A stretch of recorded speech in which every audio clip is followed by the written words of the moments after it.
A woman spent 41 years paying taxes in this country. She followed every rule she thought existed, and she still lost her pension, not because she broke a law, but because she stayed on a beach 11 days too long. No warning letter arrived before the deadline. No phone call. The payment simply stopped showing up. By the time she noticed, 3 months of income were already gone, and getting it back meant proving all over again that Canada was still her home. This is not a rare story.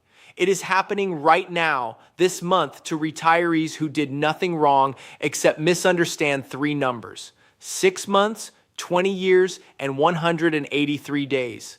Those numbers sound like fine print. They are not. They are the difference between a retirement that survives a plane ticket and one that does not. By the end of this, you will know exactly where those lines sit and why the system is built so that most people only discover them after they have already crossed one. Here is what actually happens when a Canadian pensioner leaves the country according to the rules Service Canada applies today. The Guaranteed Income Supplement, the GIS, is the payment aimed at the lowest income seniors, often the people who can least afford a mistake. According to the government's own program rules, GIS is tied to physical residency in Canada, full stop. If a recipient is outside the country for more than 6 consecutive months, the payment stops, not reduced, stopped. It does not matter how many decades that person lived and worked in Canada. It does not matter how low their income is. 6 months outside the border, and the supplement is gone until they come home. Old age security works differently, and that difference is where most of the confusion starts. OAS is not automatically canceled at the 6-month mark for everyone. If a retiree lived in Canada for at least 20 years after turning 18, their OAS pension can follow them anywhere in the world indefinitely. Reports from Service Canada and financial planning sources confirm this 20-year threshold is the real dividing line, not the 6-month absence itself. Someone who qualifies under the 20-year rule can spend a year in Portugal, 2 years in Mexico, retire permanently in Vietnam, and the OAS deposit keeps arriving. Someone who has not yet reached 20 years of Canadian residency does not get that protection. For them, the 6-month rule applies just as harshly as it does to GIS. Leave too long, and the payment is suspended until they return and reestablish residency. Then there is the number almost nobody associates with their pension at all, 183 days. That is not a federal pension rule. It is a provincial healthcare rule, and it runs on its own separate clock. Most provinces require residents to be physically present for a minimum number of days each year, commonly around 6 months, to keep their provincial health coverage active. A retiree can be perfectly fine on GIS, perfectly fine on OAS, and still find out the hard way that their health card was quietly deactivated because a different government department using a different number was watching a different calendar. 3 systems, 3 separate thresholds, 3 separate departments that do not necessarily talk to each other in real time. But that is only the surface. Here's the layer most retirement guides skip entirely. These rules are not measuring how long you were technically away. They are measuring where the government believes your real life is happening. That distinction sounds small. It is not. Take the case that trips up more people than any hard deadline, the assumption that flying home for a few weeks resets the clock.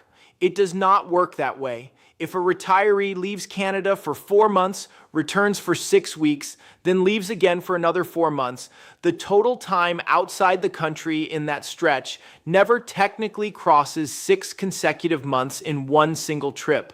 And yet, under GIS residency rules, that pattern can still be judged as evidence the person is not making Canada their primary home. Because the test is not only counting days, it is asking whether Canada still functions as the center of that person's life. A short visit sandwiched between 2 long absences does not necessarily fix that. This is the part that should stop you. Intent and pattern matter as much as the calendar. 2 retirees can be away from Canada the exact same number of total days in a year, and one keeps their benefits while the other loses them. because one maintained the kind of ongoing footprint the system recognizes as residency, and the other did not. And here is the reversal almost no one sees coming. The retiree who is most at risk is often not the reckless one. It is the cautious one, the person who is trying to follow the rules so carefully that they never ask what residency actually means to 3 different agencies at once. They watch the calendar for GIS. They forget the 20-year OAS threshold does not apply to them yet. They never think to check their province's separate day count for health coverage. 3 different agencies, 3 different definitions of the same word, home. Pause on that for a second. None of these systems send a countdown. None of them text you at day 150 to say you have 30 days left. The retiree finds out the rule existed at the exact moment it stops applying in their favor. Now the numbers back to back, because this is where the real weight sits. 6 months, the point where GIS stops for everyone, no exceptions, regardless of income or years paid in. 20 years, the residency threshold that determines whether OAS survives an extended absence or gets suspended at that same 6-month mark. 183 days, the unrelated provincial clock that can end health coverage while your federal pension is still arriving. 25%. The default withholding tax applied to OAS and CPP payments once Canada considers you a non-resident for tax purposes, a number that can shrink depending on tax treaties, but only if you know to check. Roughly $700 to $800 a month, the maximum old age security range most retirees are working with. Over $1,100 a month, the maximum GIS supplement for a single senior with the lowest income. These are not luxury amounts. For a retiree living close to the line, losing either one is not an inconvenience. It is the rent, the groceries, the medication. And this is where the math becomes dangerous. A retiree living on GIS and OAS together, at the higher end of those figures, can be relying on close to $2,000 a month. Miss the 6-month window by even a handful of weeks, and one full income stream disappears immediately while the other may or may not survive, depending on a residency count they were never actively tracking.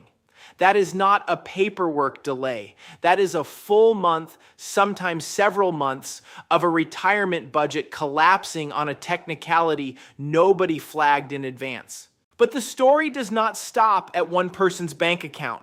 This is playing out across an entire generation right now. Canada's senior population is the largest it has ever been, and a growing share of that population is doing exactly what generations before them dreamed of doing: spending winters somewhere warm, retiring part-time abroad, visiting family overseas for months at a stretch instead of weeks.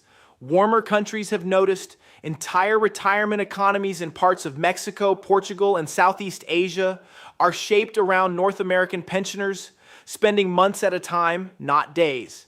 Canada, meanwhile, is trying to balance 2 things that pull in opposite directions: a residency-based benefit system built to support people who live here, and a retiree population that increasingly wants to live part of the year somewhere else. That tension is not going away. If anything, it is accelerating because airfare is more accessible. Remote healthcare and banking make long absences easier to manage logistically, and more retirees than ever have families scattered across multiple countries. The rules were not built for this scale of mobility. They are being stress tested by it, one snowbird season at a time. This does not stop at government policy. It moves directly into your bills, your travel plans, your peace of mind. If you are the retiree booking 4 months in Florida, or the one planning an extended visit to see grandchildren overseas, this is not background information. This is the difference between a trip that costs you a plane ticket and a trip that costs you your income for the winter. If you are the adult child helping a parent plan that trip, this is the conversation you need to have before the tickets are booked, not after the payment stops. So let's walk through what actually happens, because the outcome depends entirely on which version of this story you end up living. Scenario 1. The retiree who plans around the line. They know their own residency history down to the year.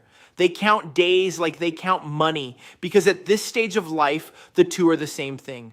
They notify Service Canada before departure. They track the calendar against all three separate thresholds, GIS, OAS, provincial health, not just the one they happen to hear about from a neighbor. For this retiree, extended travel is manageable, even routine. The system rewards preparation with almost boring predictability. Nothing dramatic happens because nothing dramatic is supposed to happen when you actually understand the rule you are operating under. Scenario 2, the retiree who assumes good faith is enough. They are not trying to break any rule. They simply do not know the 20-year threshold exists, or they assume that because CPP travels with them anywhere in the world with no residency conditions at all, GIS and OAS must work the same way. They do not. This retiree finds out the hard way, usually by opening their bank statement and noticing a deposit that never arrived. Getting reinstated is not instant. It typically requires returning to Canada, reestablishing documented residency, and waiting through a reassessment period. Weeks, sometimes months, with no income from that source in the meantime. The mistake here was never dishonesty. It was assuming three different government systems shared one simple rule when they do not. Scenario 3, and this is the one almost nobody is watching but should be. It is not the retiree who leaves for 8 months straight. It is the retiree who never leaves for that long in one trip at all, who takes 3 separate trips of 4 months each across a single year, convinced that because no single absence crossed 6 consecutive months, they are safe. Under the residency test, that assumption can still fail. The system is not only asking how long was the longest single trip. It is asking, does this pattern still look like someone who lives in Canada? A retiree who is technically compliant on paper, trip by trip, can still be assessed as having shifted their real residency elsewhere and lose GIS anyway. This is the version of the rule that catches people who did the math and still got it wrong because they were solving for the wrong number. Here is the lesson underneath all 3 numbers, and it has very little to do with pensions. Systems like this are not designed to test your honesty. Most retirees are not trying to cheat anything. They are designed to test your attention, whether you understood the terms of the arrangement well enough to hold up your end of it. The retiree who loses a benefit rarely loses it because they lied. They lose it because they trusted a rule they never actually read, assuming good intentions would be enough to satisfy a calendar that does not know what your intentions were. That is the uncomfortable truth about retirement income built on residency. It rewards precision, not sincerity. It does not ask whether you meant to keep living in Canada. It asks whether the record proves it.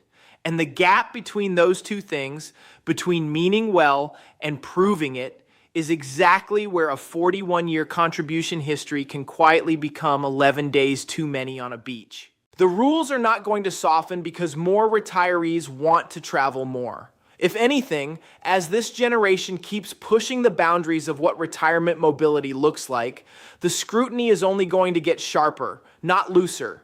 If you think the 6-month rule is the one that matters most, comment 6 months.